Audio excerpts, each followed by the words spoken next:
சிவகார்த்திகேயன பழிவாங்குவாரா தனுஷ்? விடாம துரத்துற எஸ்கே என்னதான் பிளான் வச்சிருக்காரு? தனுஷால சினிமாவுக்குள்ள வந்தவர் தான் சிவகார்த்திகேயன். அவர தனுஷ் தன்னோட உடன் பிறவாத சகோதரர் அப்படின்னே சொல்லிக்கிட்டு வந்தாரு.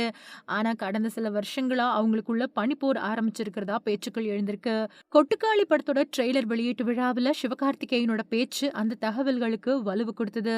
இந்த சூழல்ல 2 பேர் பத்தி புதிய தகவல் ஒண்ணு வெளியாகி ரசிகர்களோட கவனத்தை ஈர்த்திருக்கு. முன்னாள் மனைவி ஐஸ்வர்யாவோட இயக்கத்துல தனுஷ் ஹீரோவா நடிச்ச படம் 3.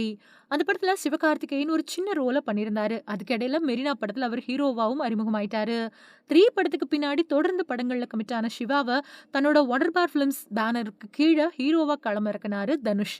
துரை செந்தில்குமார் இயக்கியிருந்த எதிர்நீச்சல் படம் எஸ்கேவுக்கு நல்லதொரு உயரத்துக்கான முதல் படியா இருந்துச்சு.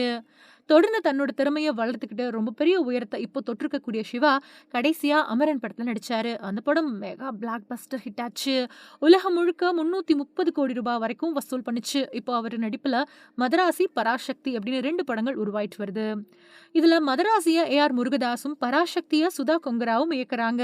இவங்க 2 பேருமே இந்திய அளவுல கவனம் ஈர்த்த இயக்குனர்கள் அப்படிங்கிறதும் குறிப்பிடத்தக்கது. இதுக்கிடையில சிவகார்த்திகேயன தனுஷ் தன்னோட உடன் பிறவாத சகோதரர் அப்படின்னு சொல்லிட்டு வந்தாரு. 2 பேருக்குமான உறவும் நட்பும் அவ்வளவு நெருக்கமா இருந்துச்சு. ஆனா இடையில என்ன நடந்துச்சோ தெரியல.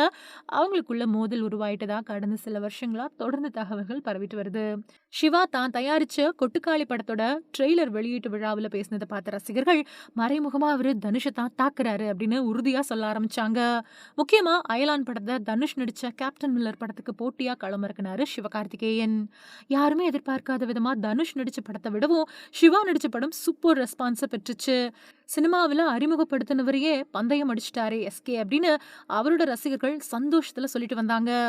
தனுஷ் இப்போ இட்லி கடை படத்தை இயக்கி நடிச்சிட்டு வராரு. அந்த படத்தை ஏப்ரல் 10ஆம் தேதி ரிலீஸ் பண்ண திட்டம் போட்டிருக்காரு. ஆனா அன்னைக்கு நாள் தான் அஜித் நடிச்ச குட் பேட் அக்லி படமும் வெளியாகுது. முதல்ல அஜித் கூட மோதி பார்த்துடலாம் அப்படின்னு தனுஷ் திட்டம் போட்டிருந்ததாவும், குட் பேட் அக்லியோட டீசரையும் அதுக்கு கிடைச்ச ரெஸ்பான்ஸையும் பார்த்துட்டு ரிலீஸை தள்ளி வைக்கலாம் அப்படின்னு அவர் முடிவு பண்ணியிருக்கிறதா சொல்லப்படுது. அது மட்டும் இல்லாம இட்லி கடை படத்தை ஆகஸ்ட் 14ஆம் தேதி வெளியிடலாமா அப்படிங்கிற யோசனையிலையும் அவர் இருக்காரா. அதே சமயம் அன்னைக்கு நாள் சிவகார்த்திகேயன் நடிச்சிருக்கக்கூடிய மதராசி படமும் வெளியாக வாய்ப்புகள் இருக்கிறதா சினிமா துறையில பேச்சுக்கள் எழுந்திருக்கு. இதை கேள்விப்பட்ட ரசிகர்களோ ஏற்கனவே கேப்டன் மில்லருக்கு போட்டியா அயலான் களமிறங்கி பந்தயம் அடிச்சுது. இந்த தடவை ஒருவேளை 2 படங்களும் ரிலீஸ் ஆனா சிவகார்த்திகேயன் தனுஷை பழி வாங்கக்கூடிய வகையில இட்லி கடையை உருவாக்கி இருப்பாரோ அப்படின்னு கேள்விகள் எழுப்பிட்டு வராங்க.